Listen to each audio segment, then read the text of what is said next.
Hello, everyone. Thank you all for joining us for the latest edition of Frontline's Backyards, which is part of the Livingmaps Network seminar series. I'm going to introduce our speakers and our respondents, but first I'll pass over to Phil Cohen, who will just give a brief introduction to Livingmaps.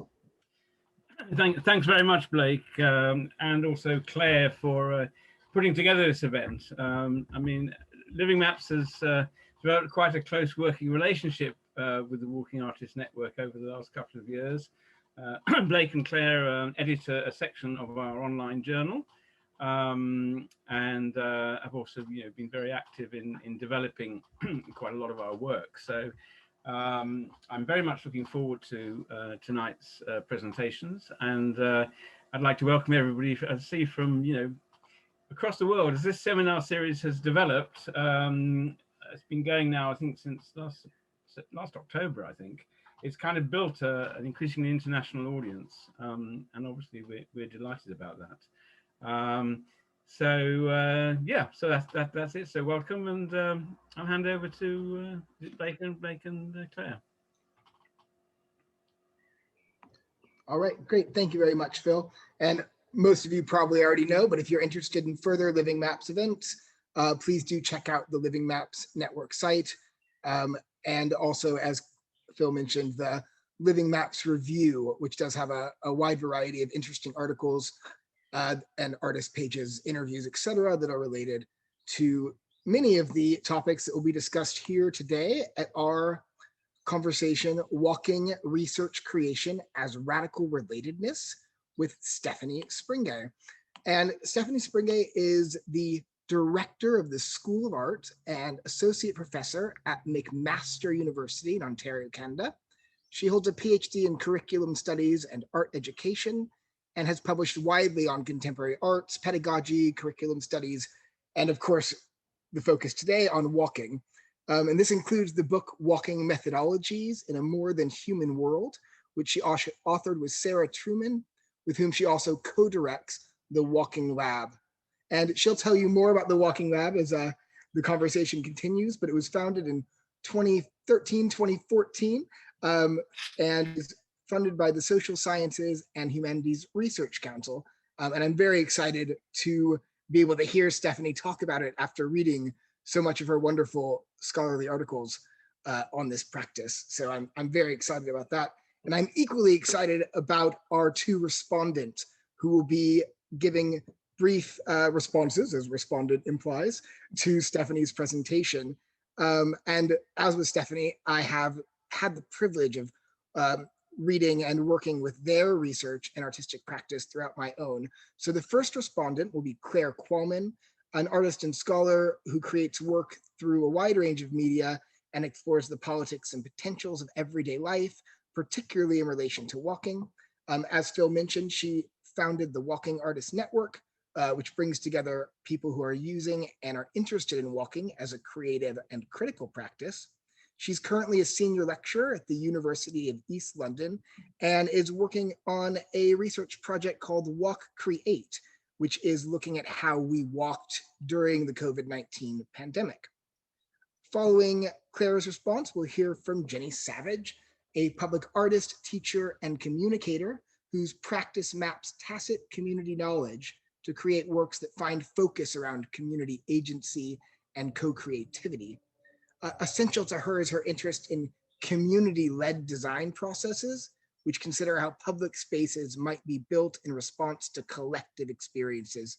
She's currently the creative director of Feria Urbanism, a design studio that delivers local change through contributions to city vision documents, neighborhood plans, and urban strategies, and has created real impact in areas including works on parks, public gardens, squares, civic spaces, and public art commissions. And because we are here to hear from these incredible thinkers, I will pass it over to you, Stephanie. Following the responses, we will also have a time for audience discussion, and do feel free to put any questions you have into the chat, which I'll be monitoring and bring up at the end. All right, thank you, Stephanie.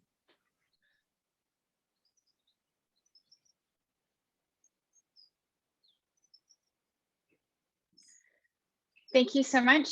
Can you just give me a thumbs up? You can hear me? Blake? Yeah, great. So first, I want to start with a huge thank you for the generous invitation to Phil, Blake, and to Claire for the opportunity to fly all the way from Toronto to the UK in the last 5 minutes and to give this presentation. I want to start by actually locating myself on the lands that I occupy in Canada. So I live in Toronto or Takaronto, and this is the traditional territory of the Haudenosaunee, the Mississaugas of the Credit River, the Anishinaabe, and the Wendat. And I work at McMaster University, so that's in Hamilton, about 1 hour west of Toronto. And that is the territory of the dish with one spoon wampum agreement. And while it has become customary in Canada for academics and artists to begin work with a land acknowledgement, this is actually a really central preoccupation with WalkingLab, given the fact that walking practices and the kind of work that we're doing at WalkingLab is on land, stolen land. It's very important as a white settler to locate myself in relation to the land that I do my research and artistic practice on. So as was mentioned, I co-direct WalkingLab with Sarah Truman, and it is an international network of walking artists, educators, and scholars. We have both created our own walking research creation projects, but we also work as curators and commission projects from other artists. At one point, we had a 3-year online residency in the early 2014 through 17. And then most recently during the pandemic, we took a number of our academic publications and turned them into plain language accessible podcasts. It also meant that you could listen to our work while going on a walk. And there, at the beginning, there's often a little directive of where maybe the walk should take you, on a riverbank or through a dense urban space. The website also has copies of many of our publications, or at least resources, and does a little bit of work at explaining from a Canadian perspective how we understand and take up a research creation. But for the purpose of today, I'm going to focus on the practice that Sarah and I have developed that we call queer walking tours. So this is just another slide. We curated or guest edited a special issue of the Journal of the Public Pedagogies Institute. And because it's open access and online, Sarah and I took the liberty, instead of the standard 5 to 7 articles, there's over 25 contributions, full-length essays, visual essays, and small reflective works on people's walking practices. And it kind of functions as a mini syllabi. And we wanted to think of it as a mini extension to the Public Pedagogies conference, like a mobile symposium or mobile conference edition. So before I start talking about the queer walking tours, I want to kind of orient the way in which WalkingLab came to kind of reflect on what we refer to as group walking practices, or this notion of walking with. So when Sarah and I first started doing our work for WalkingLab, one of the things we noticed was there was sort of this prevailing culture of the figure or the trope of the flaneur in walking studies.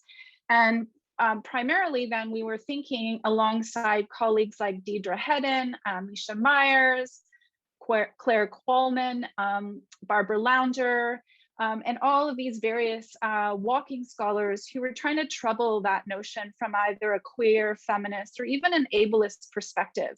And then, of course, we wanted to also bring in notions around decolonization. So part of walking with is this notion of unlearning, unsettling, and for us, queering walking. And I'll talk a little bit about how we understand that term, to queer something. And we are in conversation with Canadian academics Juanita Sundberg, John Johnson, and Bonnie Freeman, who also talk about their walking practices as a walking with. Now, the concept of this withness is can be hard. It's more of a Deleuzian like conjunctive, but it's not a plus sign. So it's not that we just add something like walking with the sun, or walking with the sunflowers, or walking with charcoal drawing paper and materials, etc. So it's not additive. It's actually really about sort of an ethical and political intention that we bring to bear on walking. So we want to think about the kinds of concepts. We're very mindful of where we walk, so the land on which we walk. We're also very mindful that the width is also about intersectionality. And here we draw on the American scholar Garnet Cadogan, who is not a walking scholar, but has published one essay that went kind of viral a number of years ago about what it means to be walking while Black. And of course, that has taken on even more heightened nuances over the crises over the last year, with Black Lives Matter and anti-Black violence globally, but primarily in Canada and the US. And so we think about all of these kinds of intentions in composing what we mean by with. So as I mentioned, Sarah and I started to develop this concept of a queer walking tour, and it kind of grew out of our theorizing and thinking about withness, and also about the idea that there is this kind of normative pervasiveness, I think globally, but we see it a lot in Canada, around the notion of walking as these kind of state-sanctioned normative narratives that are conveyed through tours. And so what we wanted to do is we wanted to kind of mess with the tour format, to kind of give it a queer ethos, to use it as a form of defamiliarization. And in essence, and we've written about it in a journal article, it's a kind of counter mapping. So it sort of fits in with, I think, a lot of the work that Livingmaps is also trying to do. So we do refer to queerness as sexuality and gender, also to rupture sort of biologically predetermined notions of reproduction. And for us, that has a lot to do with teleological or linear notions of space and time. So how do we disrupt that in our practice? We also use it as this kind of tool for defamiliarization. And then one of the ways in which we've kind of tried to think about this is that we practice our walking tours through the concept of oblique angles. And when I get into talking about the tours, I'll speak a little bit more about what that obliqueness means. Oh, and now it doesn't want to advance. There we go. Okay, so I'm going to start with actually our very first queer walking tour that we organized a number of years ago. And in Hamilton, so where McMaster University is located, there is a section of what is called the Bruce Trail. And the Bruce Trail follows the Niagara Escarpment, both on land, and then it's now underwater in Lake Ontario and parts of Lake Erie. It's a almost 1,000-kilometer trail, and it's governed by conventional sort of naturalists who understand sustainability and conservation as kind of like going back to pure nature. Sections of the trail also run through private homes, which makes walking the trail unique or interesting. In the section of the trail in Hamilton, it's primarily used by locals for fitness. So you see lots of people out running and walking with their dogs or their fancy prams, etc. And yet it's actually buttressed up against the Six Nations Reserve. And yet there's almost no conversation about either its geological history, about the fact that it's moving a millimeter every day, like we're sliding, that area of the land is sliding gradually back into the lake. And then of course, there's very little attention to Indigenous land knowledges and practices in that area. It's also, Hamilton was a former industrial city. Now its biggest occupation is the University of McMaster. But it has remnants. So portions of this trail, the Bruce Trail that we were walking on, is actually a former rail line. And then where we were walking is at quite an elevated from the lake level place. So you kind of look out and you see all the remnants of sort of the industrial markers. So in planning the queer walking tours, as I mentioned, we take this notion of oblique angle. So we come up with a concept, and then we use the concept not to provide linear or even transparent narratives about the concept.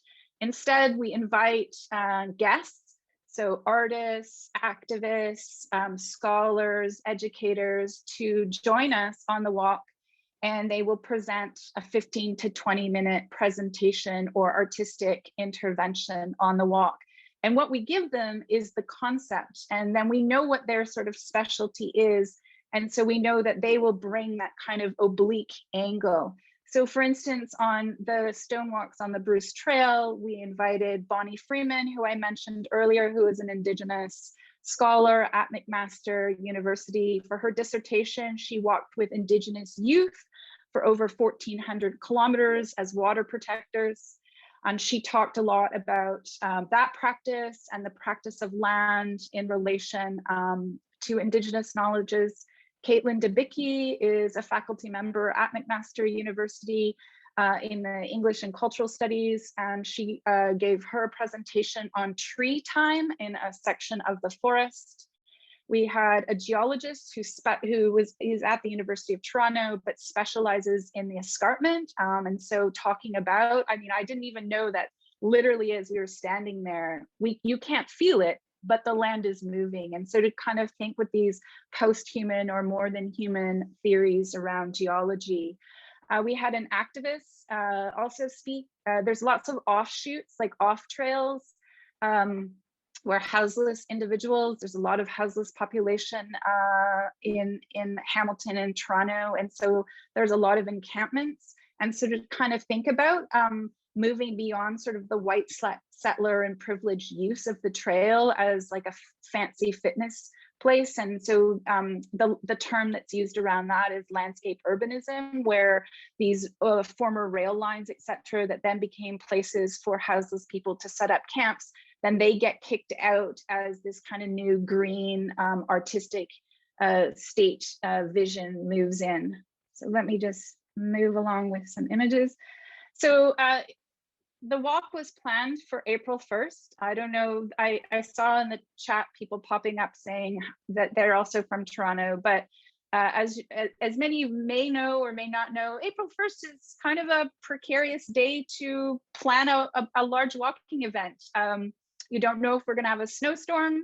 The day before, it was raining so hard, we knew that if it was raining that hard, no one would come or we'd have to cancel. But anyways, it started out as a very cold, wet spring morning. And by the time the 4-hour walk was over, the sun was shining. So we walked a 9-kilometer loop on the trail and had these various pop-up talks.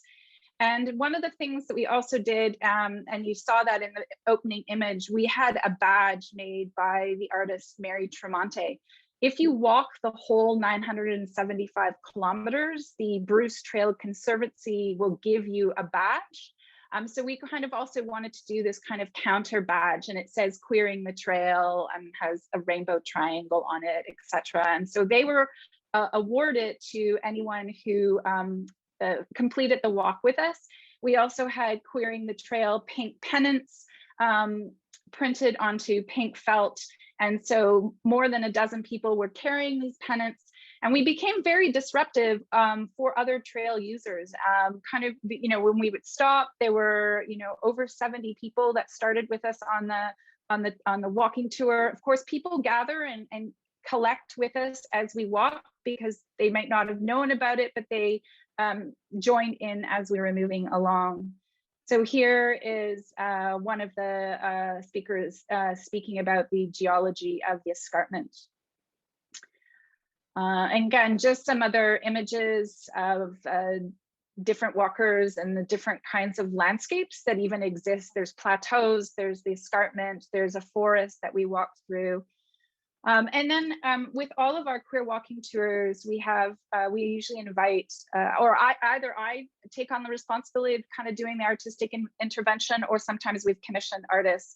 So this is a Hamilton-based arts collective. They're called TH and B, and that's actually the former name of the railroad that ran through here. So their moniker kind of is a nod to the industrial space of Hamilton. And TH&B showed up at the beginning of the walk with this bright blue crate on wheels and a rope, and the crate was very heavy. And so through the full 9 kilometers, they invited participants on the walk to help push and pull. And there was a lot of sort of like physical effort. Many of the young children that came on the walk wanted to know what was in the crate. And of course, nothing was revealed until at the very top of the walk, at the highest point that we walked on this trail before descending back on our loop. Underneath an electrical pylon overlooking the industrial cityscape, TH&B gave their talk about their work sort of countering the nature culture divide and industry and nature divide. And they unveiled that we had been moving a massive rock that they had taken from the lake shore. So it's called Bay Shore. And the rock has been now stamped with their moniker, TH&B. And so it was through a performance kind of gesture deposited at the top of this place. So this is another a queer walking tour that we did, and I apologize, there's a blank space here because one of the images is not showing up in this mode. But this was a walk, it was actually our very last queer walking tour that we were able to do before the pandemic hit. So it was fall of 2019. We teamed up with Max Haven from Lakehead University, and the walk concept was the bank, the mine, the colony, the crime. So this was in Toronto's financial district, which is primarily formed in a very small, like 4-block radius, and it's full of large skyscraper towers that are owned by the Royal Canadian Bank, the Toronto Dominion Bank, so banks and mining. And so the various lecture or pop-up talks and artistic interventions on this walk was really kind of looking at the extractive economy, it's the extractive economy's relationship to Indigenous lands, both in Canada and abroad. And also thinking about the notion of public space. This was, I mentioned that when we were walking on the trail, we were kind of a nuisance. We occupied space. Some of the, fitness walkers would get frustrated that we were blocking access, but it was usually just people grumbling, and then we'd move aside and everyone would figure out. But when we did this walk, we were really pressing up against the fact that in the most urban cities, in a downtown financial core, there literally is no longer public space. There are beautiful green parks or like parkade areas around these big corporate buildings, but those park spaces are actually private lands owned by the Toronto Stock Exchange or the TD Bank Tower, etc. So if we stopped to do our talks on extractivism, we would be approached by police or by security, private security for these large corporate spaces and asked to move on or asked why we're assembling. And so part of also the work of this was to have participants think about what that meant and how to kind of disrupt it within a safe way. So here again, you can see we're outside of the Royal Bank Tower. We're sitting on private property. Luckily, we had planned that all of the talks on this walk would be even a little bit shorter than usual. So we would hope that we could get the speakers through their talks, and then we would be moving on just as security descended on us. We also, not everything was like, again, as I mentioned, we do this work through these oblique angles. So in addition to thinking about banks and extractivism, we also wanted to think about it in terms of harm reduction. So we actually had a colleague of mine from the University of Toronto who works with sex workers in the city, and they came and did their own talk. Excuse me for a minute. And they handed out harm reduction kits to all the participants. And so again, and this is just outside of Union Station. Again, people think of it as a public railway, but it's all privately owned space. And the last example of our queer walking tours that I'll share with you today is one that we did in Lancaster, Pennsylvania. We were invited by the Affect Theory Conference to, instead of giving a presentation, to actually organize one of these for the conference delegates. And we took Lancaster, the name Lancaster, as our concept.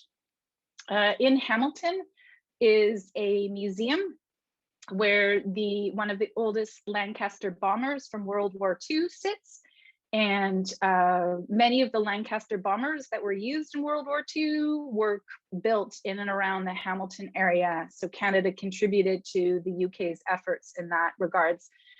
So we wanted to think about migration, militarisms, and speculative geology around the Lancaster, like the word Lancaster. Sorry, I'm gonna have to really have a gulp.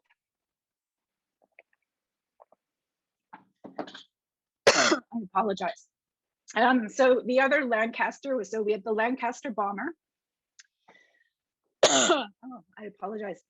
And the Lancaster Treaty, which was signed in Lancaster, Pennsylvania. And then the other Lancaster was Lancaster, South Carolina, where Marion Sims was from, and Marion Sims invented the Sims speculum. And the Sims speculum has not changed very much in terms of female identified vaginal exams today.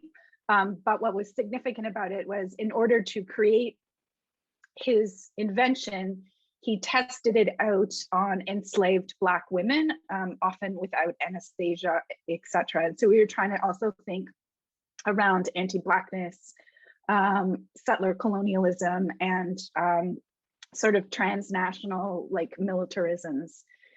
In this case, I created hand drawings of all three militarisms, and I had them screen printed onto cardstock, and then red embroidery floss was attached, and they were handed out in a random fashion to the participants on the walk. And the idea was that people could kind of stitch responses. So some people stitched embroidery counter sort of terms, some were kind of counter mappings of where the walk went in Lancaster, and in other cases it was just you know, an embodied kind of reaction and way. And then we collected all of these and we kind of placed them together in the conference center as almost like a quilt, again kind of thinking about the history of Pennsylvania and quilt making and the Freedom Railroad. So I'm going to end with a walking tour that we commissioned, just as another example of kind of our queer walking tours. So this was created by Toronto artist Camille Turner. It's called Black Grange, and it had existed as a one-time live performance walking tour. And then it also was made into a Google Maps audio walk. So you can go to the WalkingLab website and you can re-walk the Grange neighborhood in Toronto and listen to the various audio clips. So the Grange neighborhood in Toronto has gone through all kinds of diverse and gentrified changes. It is the area in Toronto that is where the Art Gallery of Ontario sits, as well as areas called, the area is called the Grange. It also buttresses up against Kensington Market, which has gone through various stages of different kinds of migratory patterns. Right now, if you were to arrive in the Grange area, you're either faced with gentrified pubs and coffee shops because of the art gallery, or Chinatown. But it was actually historically the area that the Black diaspora community arrived and migrated into Toronto. It is also the place of which we have historical records of large slave owning farms. And one of the intentions with Camille's work is to always try and kind of counter and rupture this myth that slavery didn't exist in Canada, that it was a US issue. We actually had slavery in Canada for 50 years longer than the United States. So if you were born a slave, if you were born to a slave, then you remained a slave, even while simultaneously we were accepting slaves who were leaving the US and emigrating as free slaves. And most of our founding fathers came from the United States, and they brought with them their slaves. So most of the city of Toronto, particularly the downtown core, was built on slave farms. And so there's very little of this history that's visible if you go for a walk in this area of Toronto. And so Camille's walk both points out sort of local diasporic history, but because so much of this history has been erased or obscured in the archives, she also brings in speculative fiction and performance and rituals like ablution with water and fruit and flowers to kind of think about a future where there's sort of a more flourishing and just world. So it's not just a focus on the trauma and anti-Blackness of slavery, but around sort of future Black ancestors and that kind of Afrofuturism. So this is a building on the University of Toronto campus. It's one of the oldest buildings, called Hart House, and we started there. And then we moved through the Grange area to a number of different stops. As I mentioned, at each stop, not only was there like fact and fiction told through storytelling, but we engaged in various rituals. And as you can see, Camille and the people she invited to be in the performance with her have this kind of futuristic, performance costumes as well. This is actually the very first Baptist church, so the first Black church in Toronto. There's not a single sign on it. So if you were out walking in this area of Toronto, you wouldn't actually know that it has that history. And so for a lot of the participants on the walk, it's the first time they're kind of confronted with the hauntings of our Canadian past and present. So I am going to stop my share there and say thank you very much. And I know that we have some lovely responses coming and some Q&A opportunity. So thank you. Great. Thank you so much, Stephanie. That was really interesting and a lot of food for thought. And I will pass it over to Claire Qualman, who will give us our first response. Hi, can everybody see me okay and hear me? Excellent. Thank you so much, Stephanie. I feel like I've kind of been aware of or known about your work for some time, but it's really fantastic to actually hear you talking about it. And it makes me realize that so often I think when you perhaps approach a body of work through a scholarly lens, so I guess I'm realizing that my perception of your work has been probably through your writing rather than through the creative practice as an artist. And I think one thing that really strikes me is this kind of delicious meshing together of those kind of concepts and ideas and theoretical kind of underpinning with a creative practice that's led by you as an artist and a maker of walking art. So I think that's the first thing that really strikes me, is how kind of exciting that is to have that kind of underpinning, but then to be making the artwork in the world. Equally working as a curator, I hear that too, and assembling or inviting and drawing people together to construct these walking experiences as artworks. So there are just like a couple of things from what you've said that I want to kind of just talk about a little bit and reflect on myself. And I'm doing this as a actual response on the spot rather than a prepared response. So forgive me if it's a little bit less smooth than it would have been if I'd pre-prepared it. So the first thing that I wanted to, that I've kind of highlighted or drawn a little square around in my notebook is around walking and not walking. So I was thinking, especially when you were talking about the bank, the mine, the colony, the crime, that when you're 1 or 2 or 3 or maybe even 4 people and you're walking through a space, there's nothing to indicate that that space isn't public, right? Because those are very normal group size, normal behavior is to walk through a city, and it's kind of, you know, you're not disrupting anything. But as soon as you become a kind of bigger group, or you start to do things like stop and not walk, that then you become visible and potentially a problem.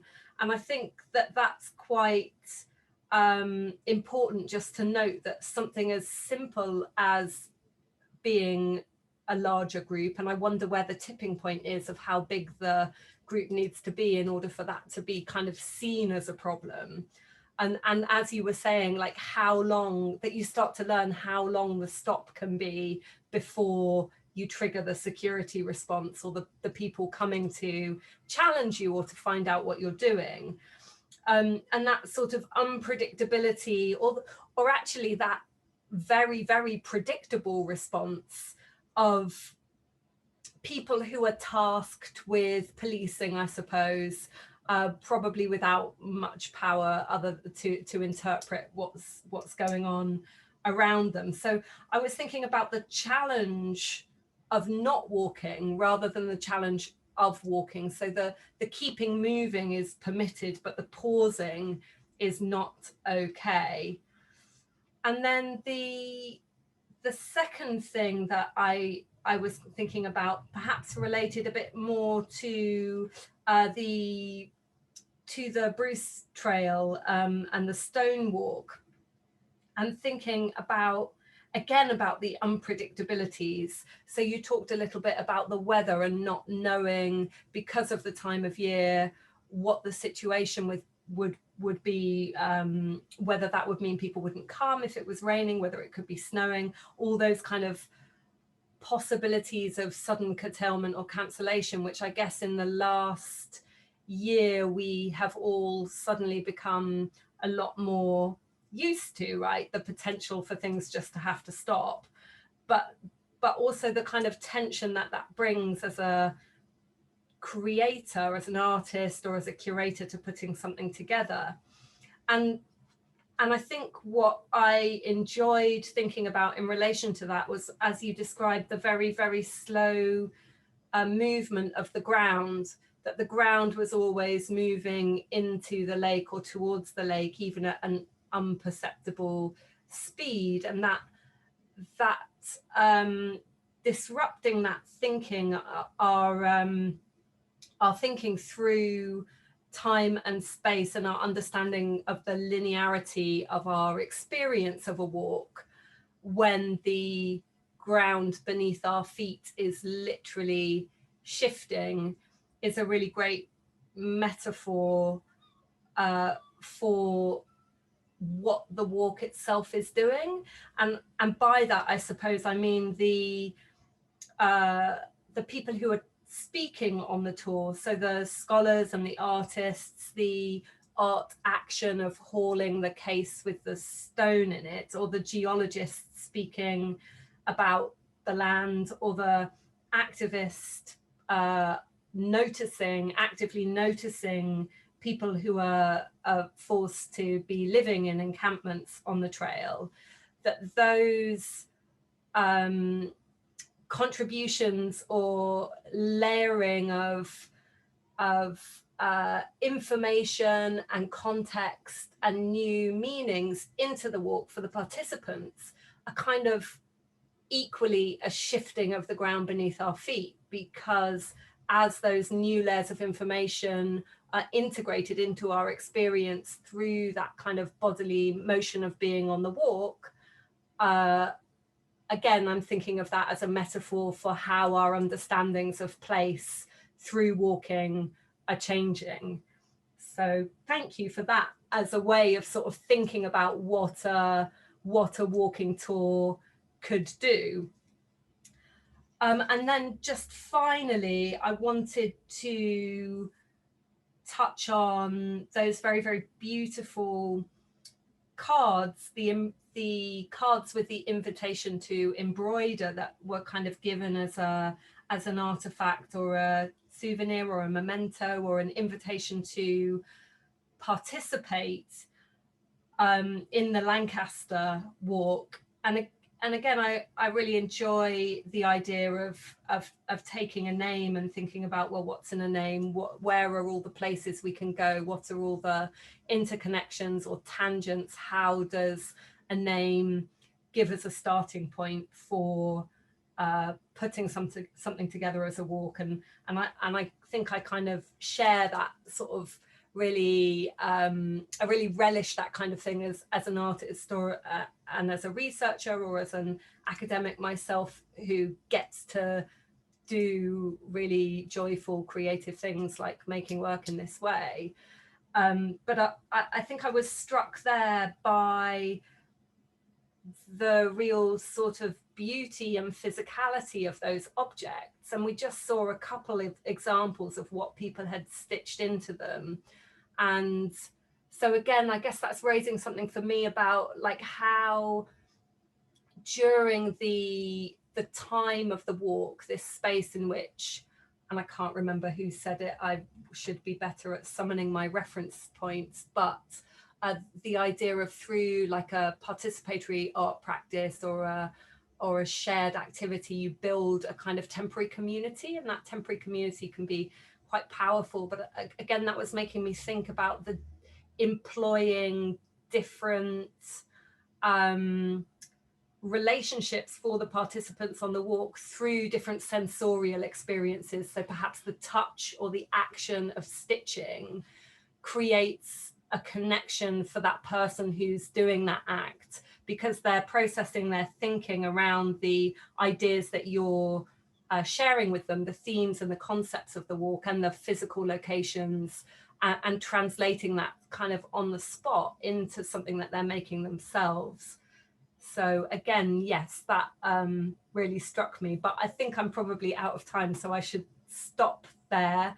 And I was hoping that my response might formulate some questions, and I think maybe there were some kind of loose questions in there, but maybe we can, you know, please also, if you have a question that you would like to ask Stephanie, you can start typing them in the chat and we'll come to them shortly, but thank you. Great, thank you so much, Claire.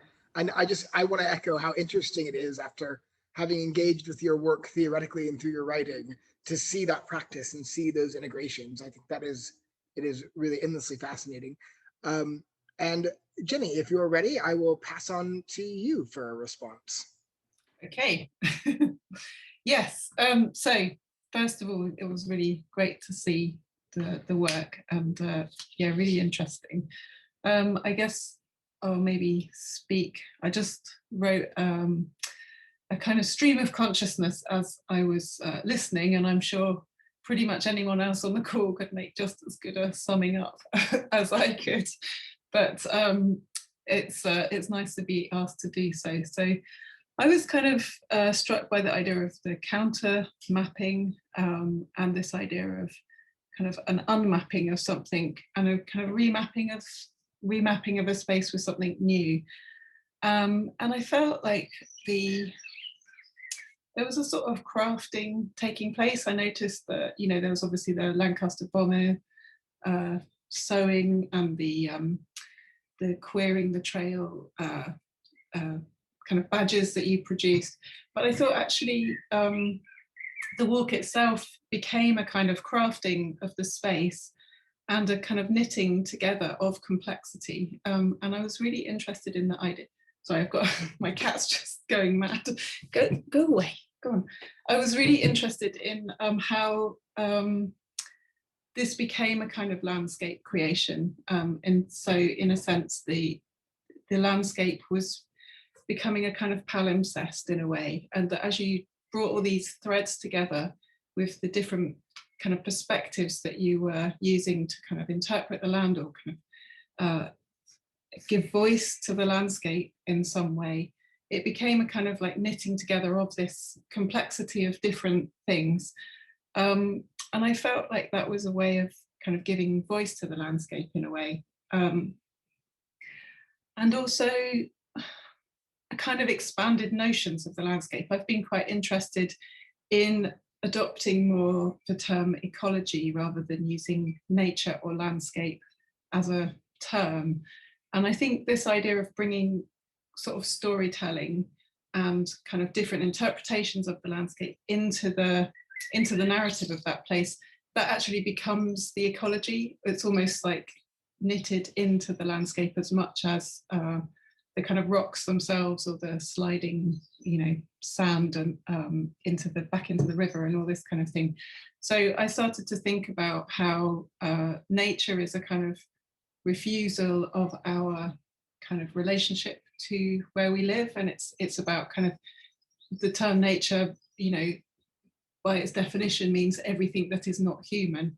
And I was thinking about how this trail was about humans trying to knit themselves back into the landscape by threading those narratives through it in a way. And I found that like quite a kind of gentle and kind of beautiful thing to do. And I was really interested also in, sorry, I'm just reading my notes, which are like all over the place.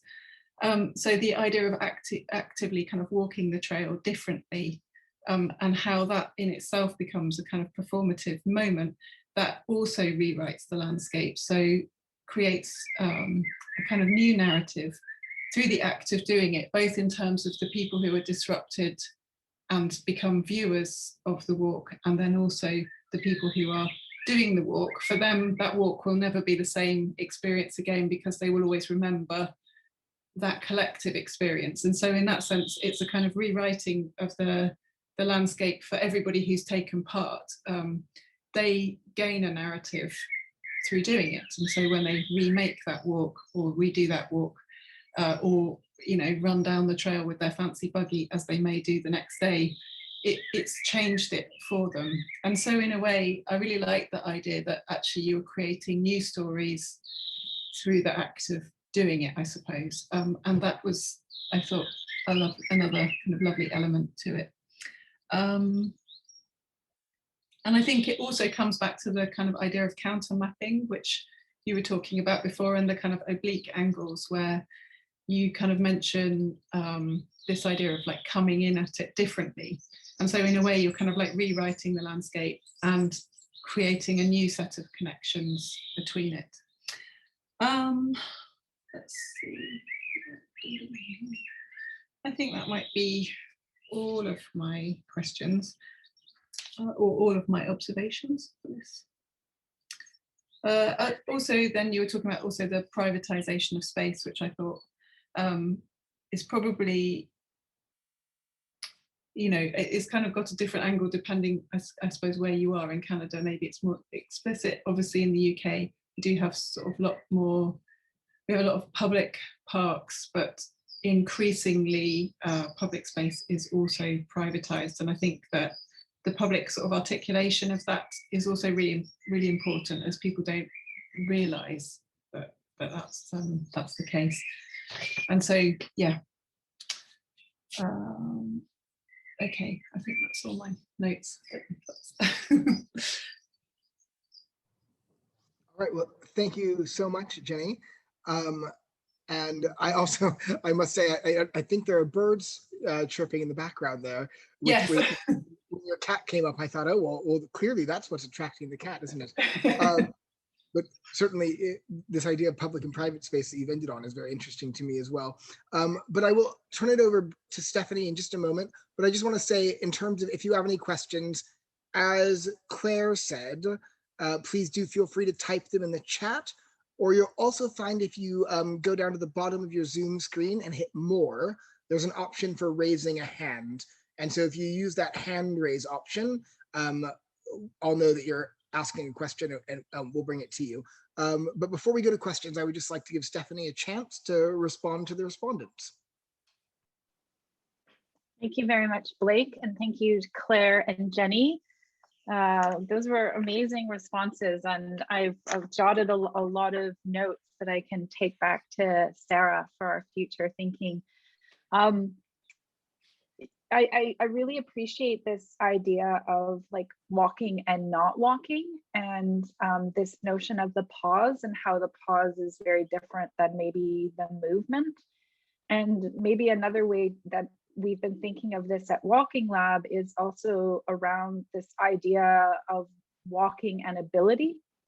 And we actually often get asked if we're being like, if we're excluding people by thinking of walking and walking tours, but we actually draw on Alison Kafer and Sonara Taylor's work, both of whom use mobility devices, so wheelchairs, and who would still refer to their movement in place as walking.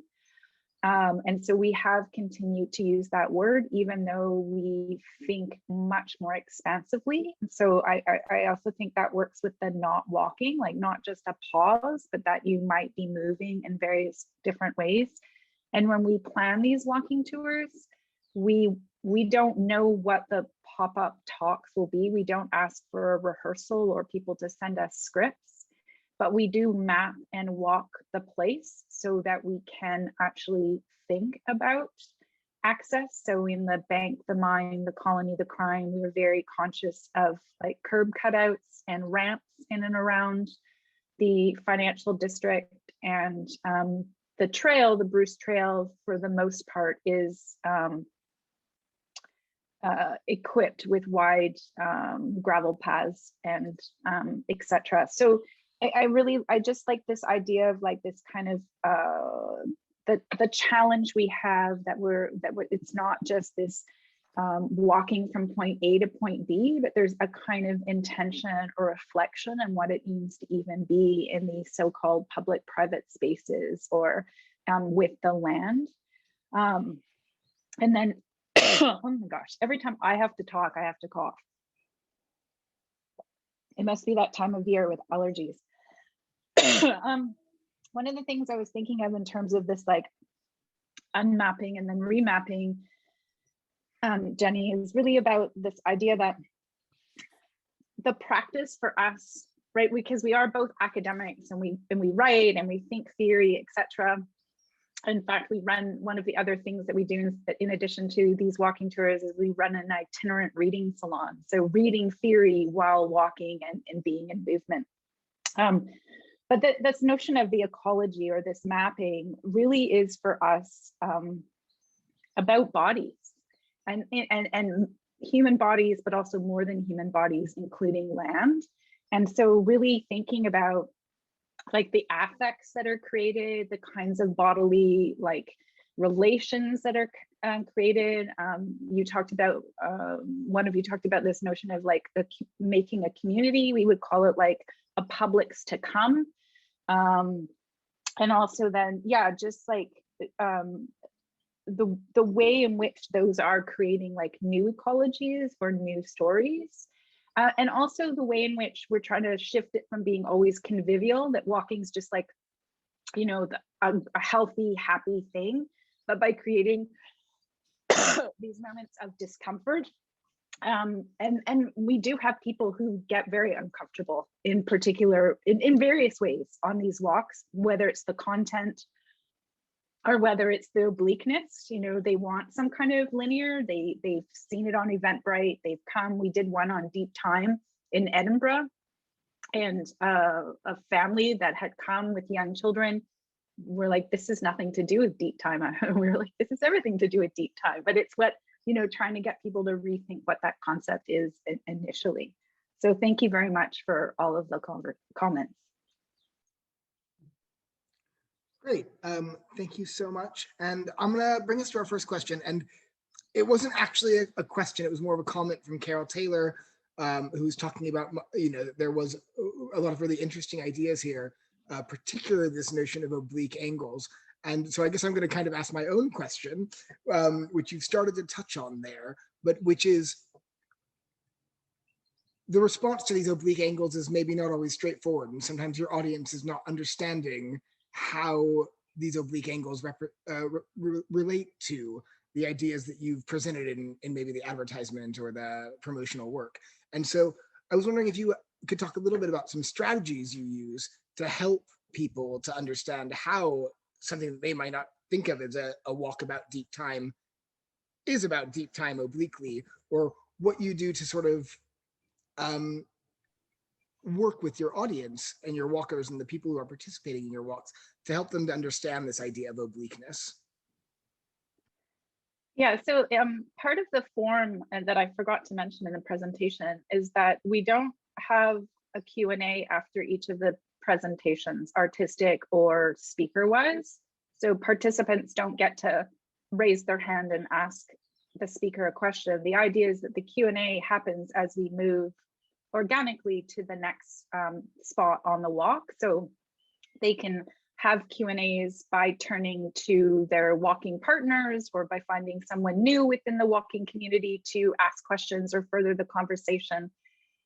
Or they can, catch up with myself or Sarah or with the speaker if they have a direct question. So in some ways, sometimes we can mitigate some of some confusion or discomfort.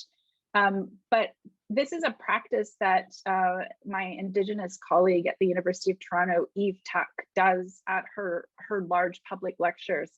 And in some way, it's kind of what she would call an Indigenous refusal. So after she gives a talk, instead of opening it up for a Q&A, she asks the people in the audience to turn to people around them and to pose their questions to each other first.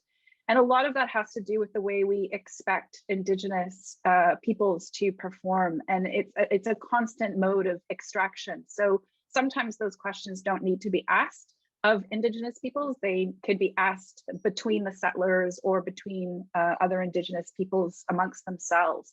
And so it kind of, it changes the affective tone, as Greg Seaworth would say, of the room.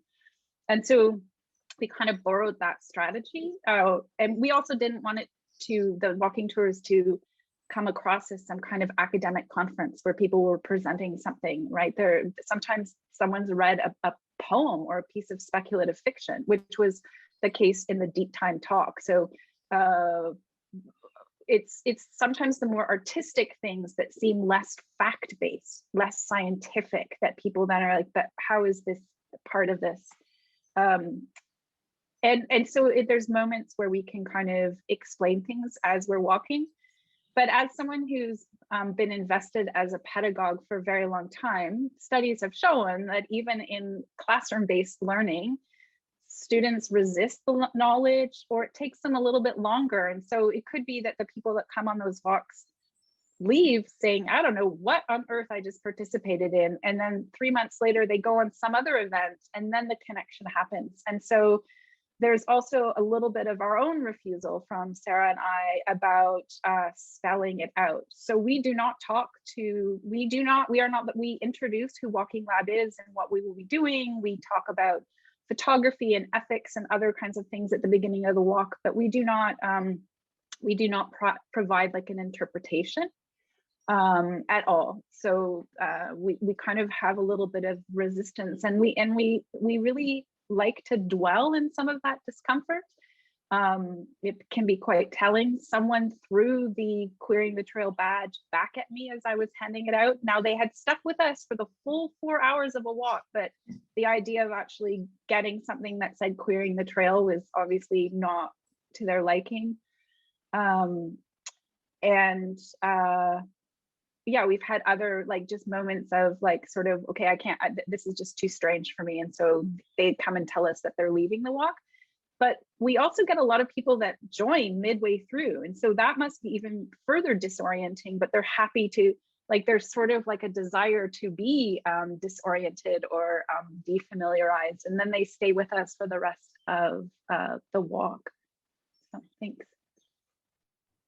Great, thank you so much. And I love that notion of allowing people to sit with, or, you know, sit with that discomfort, and that there's an idea that we don't understand things immediately, and that maybe it is 2 weeks, 3 months, a year later that those connections come together.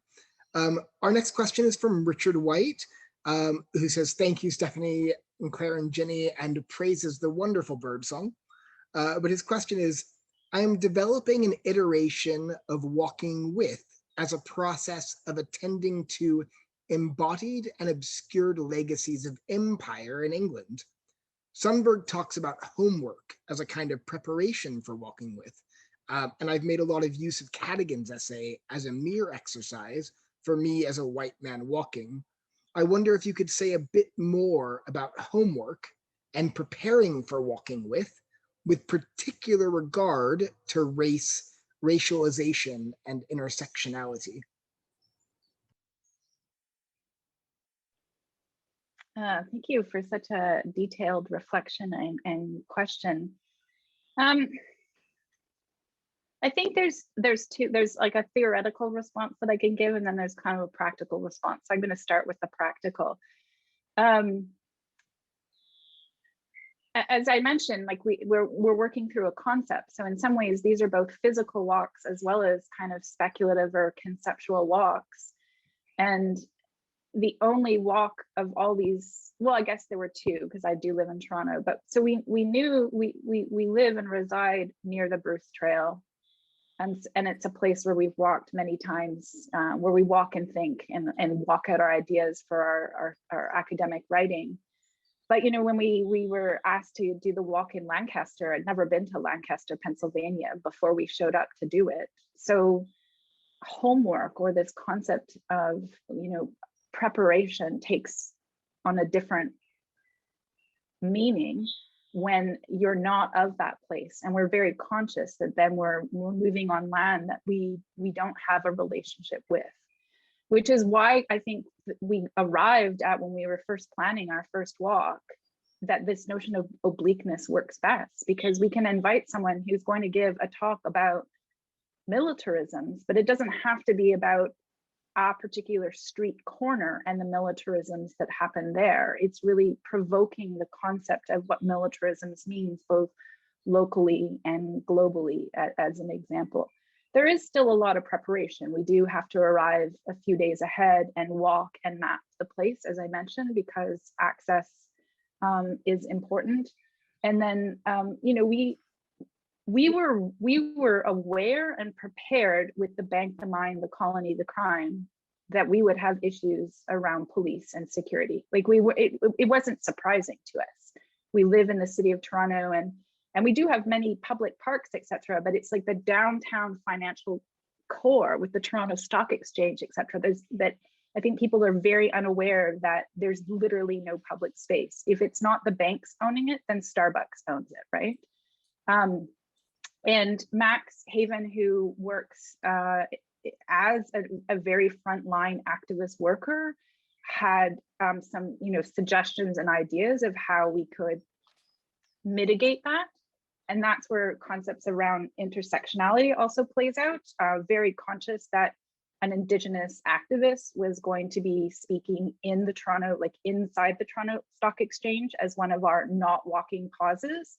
And so what's our responsibility, knowing that it's Indigenous bodies and Black bodies, not me as a white settler, that is far more of a threat or could be arrested, etc. So we had behind the scenes strategies and tactics for mitigation and plans, contingency plans and things like that. So very much the behind the scenes planning has to take into account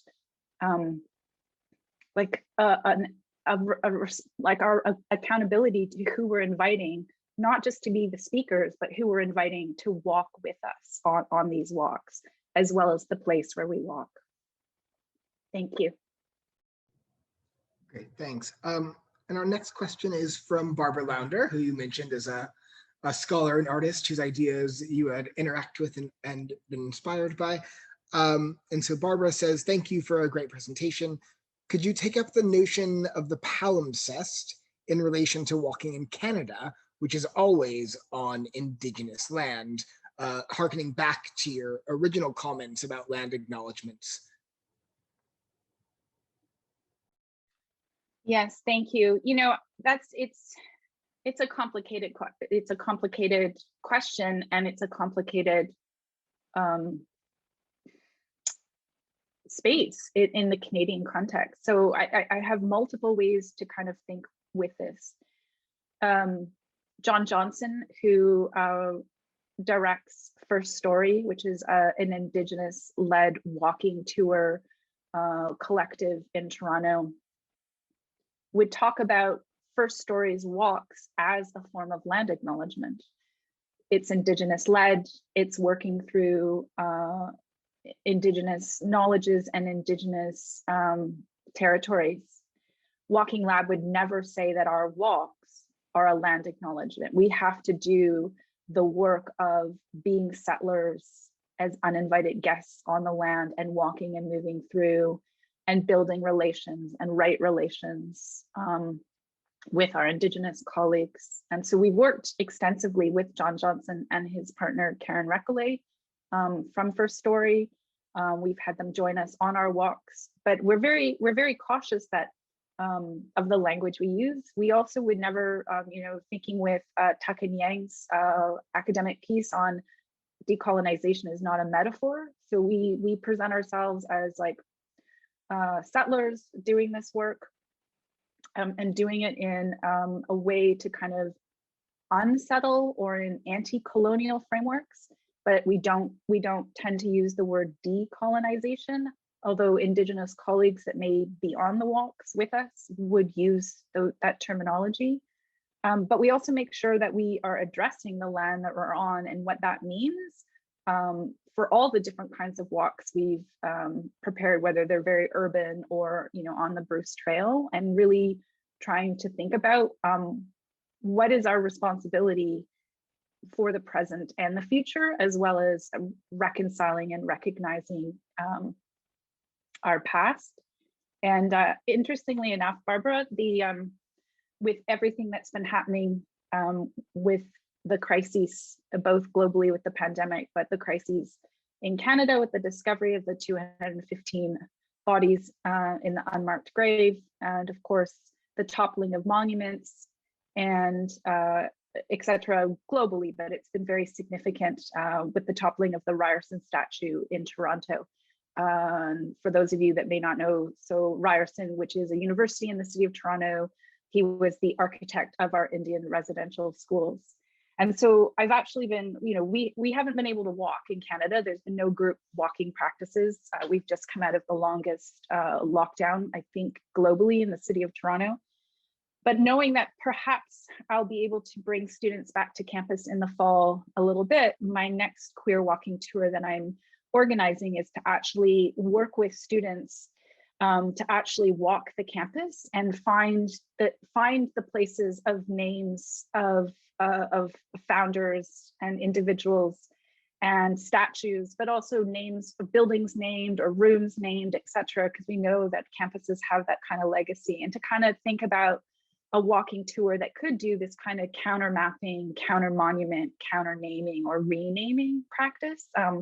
And so I think, I don't use the term palimpsest. I kind of forgotten that term. And so it was really lovely when Jenny brought it up today. And I'm like, oh, I'll think about this in terms of the layers of history. But yeah, I think I think there's a time where right now walking can emerge as one response, not the only response, but as one response to kind of think about like what future do we want, and in this so-called recovery and renewal space that we're in.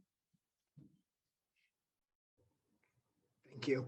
And I was just reading today about the change, and correct me if I'm wrong here, but the change to Canadian law allowing people to use Indigenous names for the first time on their passports or on their legal documents, and how important that has been for Canadian work. which is quite interesting in terms, again, of this land acknowledgement, I think. Yeah, I mean, sorry, can I just respond? Maybe this follows up with your comment, but also Barbara's comment.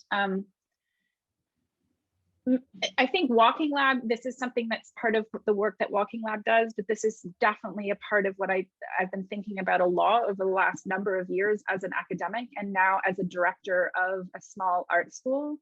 Is this superficial way, or what we call diversity statements. So, you know, the president has to put out a statement in response to Black Lives Matter in the summer, and now it's about the Indian residential schools, et cetera. And the same has been around the land acknowledgements, is very tokenism. They're read off in our public schools. So they play "O Canada" and you stand for "O Canada," and then you have a student in a very monotone voice reading out the land acknowledgement for whatever territory the school is situated on. And it's not really changing or unsettling or doing any of the kind of work that we need to be doing in education. So for me, as a director of an art school, it's been really about, like, I'm not saying we shouldn't have land acknowledgements, but how do we have a more active land acknowledgement? And how can arts practices themselves take up the land acknowledgements that then become this more sort of embodied or ecological, to use Jenny's word, like, so that it thinks more fulsomely, as opposed to just this kind of tokenism. So thank you. Thank you. So our next question is from Katie Fannin, who thanks you for a brilliant, inspiring talk.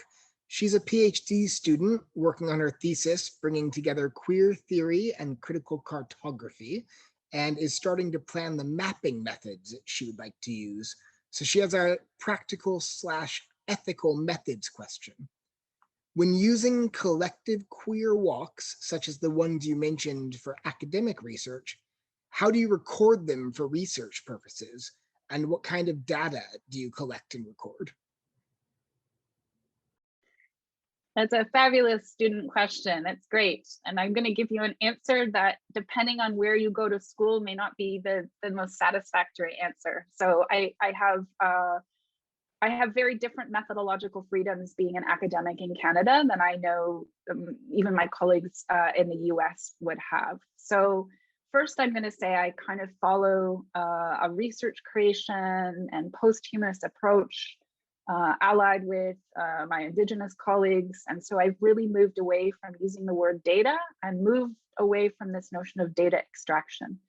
And so my walking tour is a walking performative research generating. So I use the language of growth, like seeding and germinating. And so the research is happening in the moment, it's in situ, it's situated. One could argue that the moment of research and the moment of knowledge mobilization, which is what often people think of as the dissemination that happens later, is happening simultaneously. So there's research happening and public participants are there, and that research is happening alongside them, and like these little mini publics being made in the moment with the things that are happening. On a practical level, I want to be able to share my work after the event is done. So they are live, and I do hire professional photographers. And one of the reasons I hire a professional photographer, or sometimes it's just paid to a grad student or an artist, right? So it's who needs some money, is I'm very much involved in the curation and the highly organized moving through space and getting the headphones to the different speakers, etc. I would forget to take photographs. And so by hiring, and sometimes it's more than one photographer for an event because there's so many people. So photo documentation is quite significant for our practice. And that's pretty much, that's sort of the level of record. I mean, you could extend this, there could be walking interviews, you could video record, you could have focus groups afterwards. I think there's so many ways if you feel that you need to kind of know more about the event. But for me, I've really moved away from that kind of academic work to just this kind of eventing something as the research practice. The reason I don't show any images of the Edinburgh walk was because the person I paid was a doctoral student of Sarah's, and who got so excited and so involved in the walk, took 2 photos the entire time. So hence now we know, invite someone who could be a disinterested sort of flanner photographer, right? Disconnected from what's happening, or have 2 so that you can kind of have like the backup. And then, you know, I can, because these are large public artistic performances, I can do what's called verbal consent in Canada. So that is something that Sarah and I do at the outset of the walk. We talk about what that means in terms of image taking.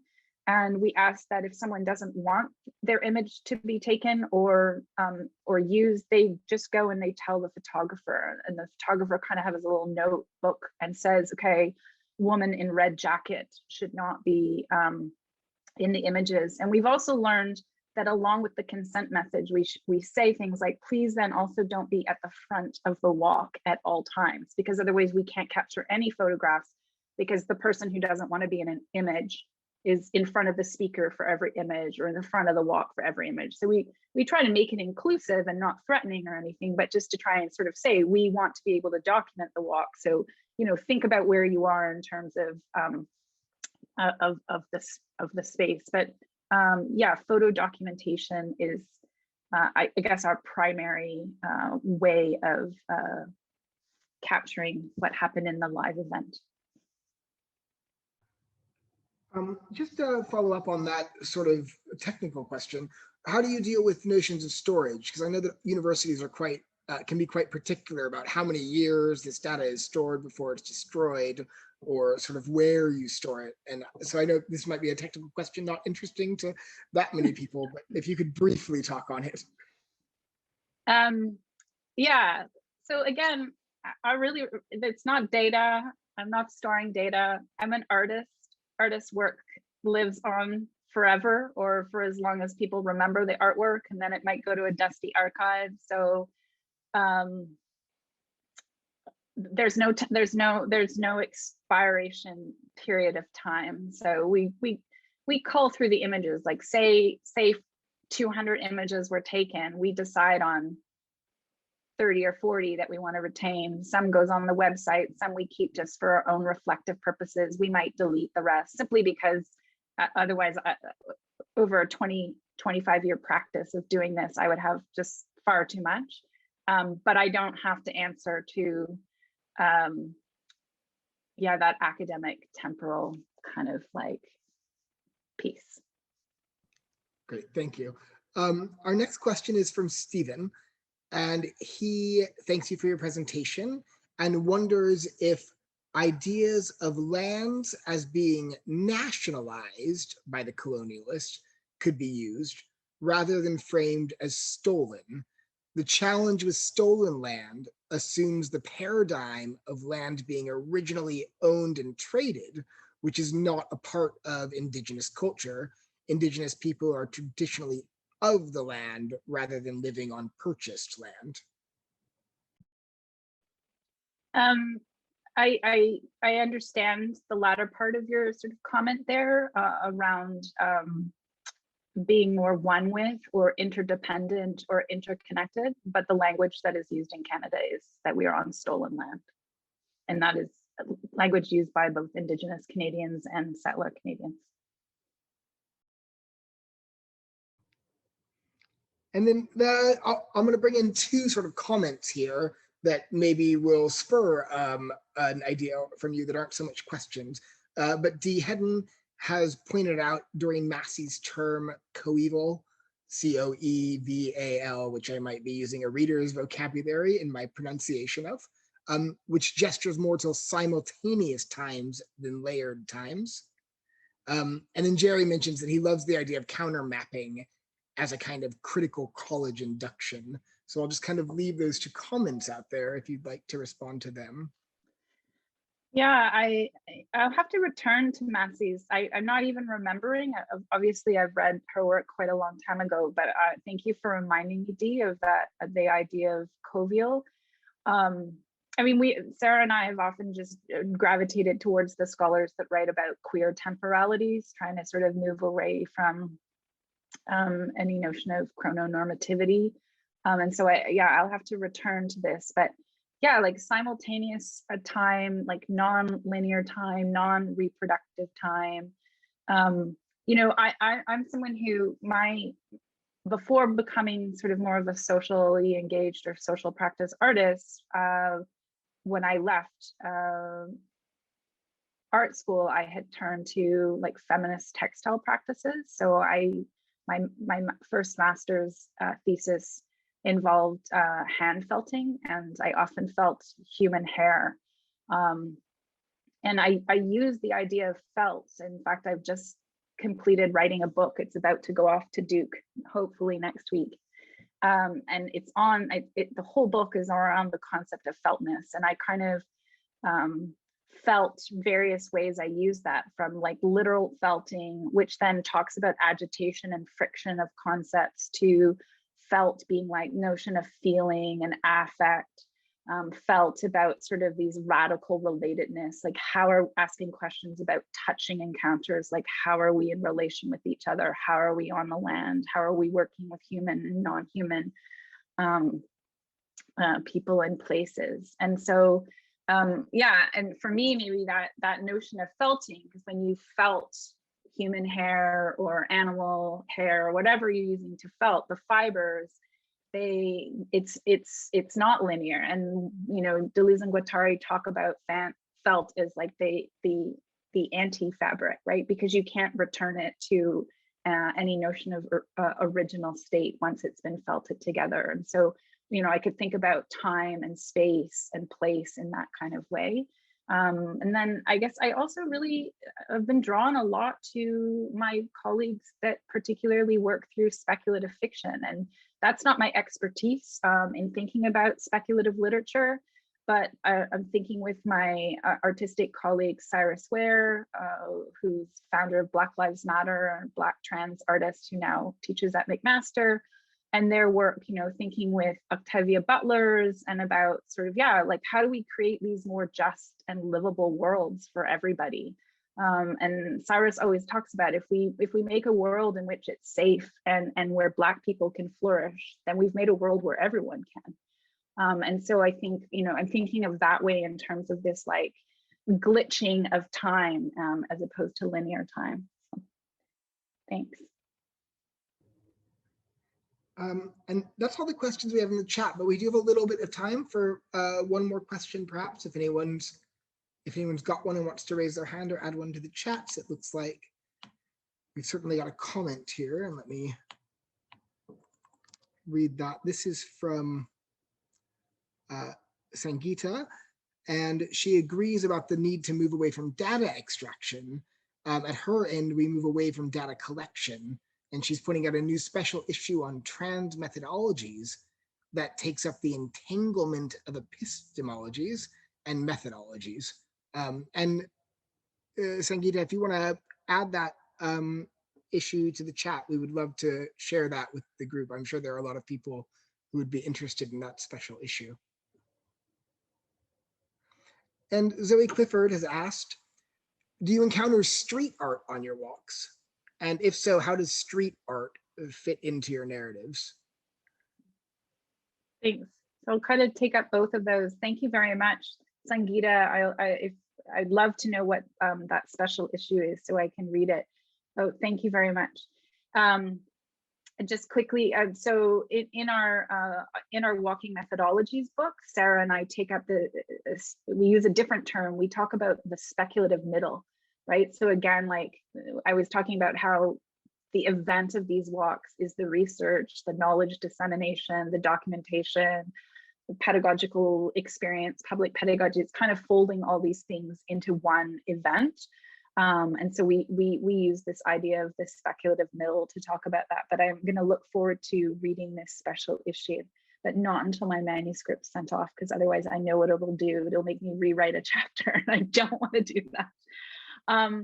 And then street art. You know, obviously, if we're in urban spaces, there's street art. It has not been a focus of any of our walks, so we haven't taken it up in any strategic or tactical sense. But it could be something that we might think about on another at another time. Thanks. And I'll take the privilege of being the chair to end with my own question. And you had mentioned invitation and who is invited to walk when and where.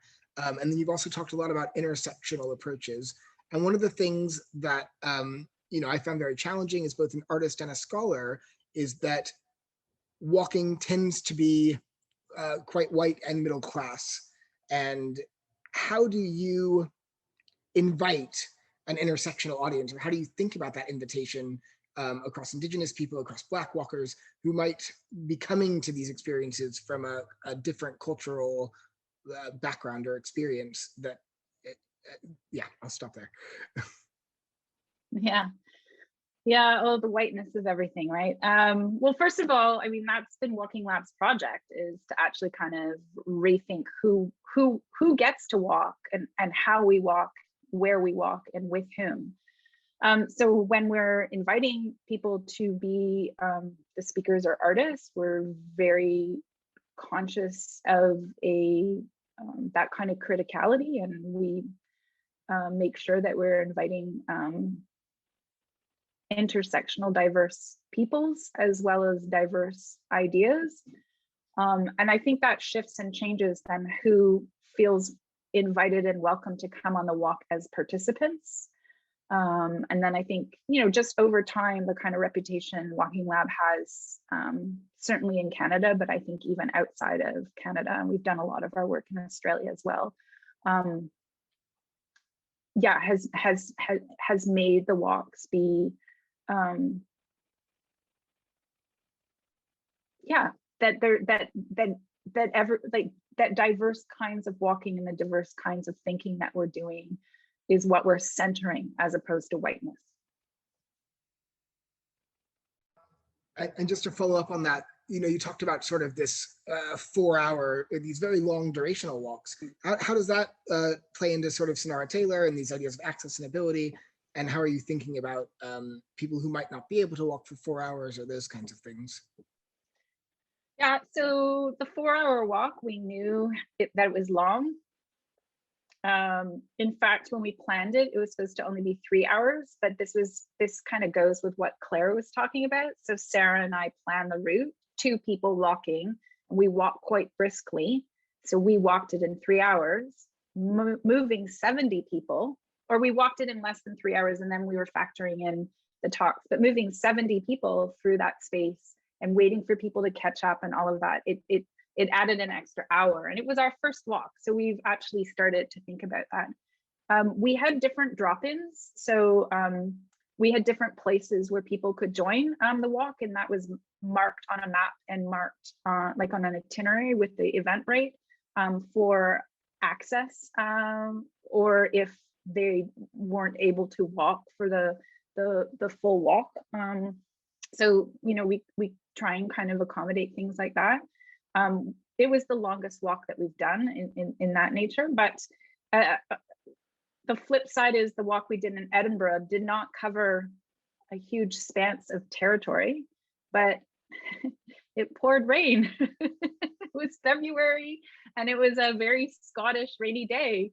Now, you know, we're Canadians and we walk in all kinds of weather, and I guess the Scots do too, because we had, you know, 80 people walk with us, and there were more than 80 people by the end. And we usually culminate the end of the walk with a silent walk before we close with closing remarks.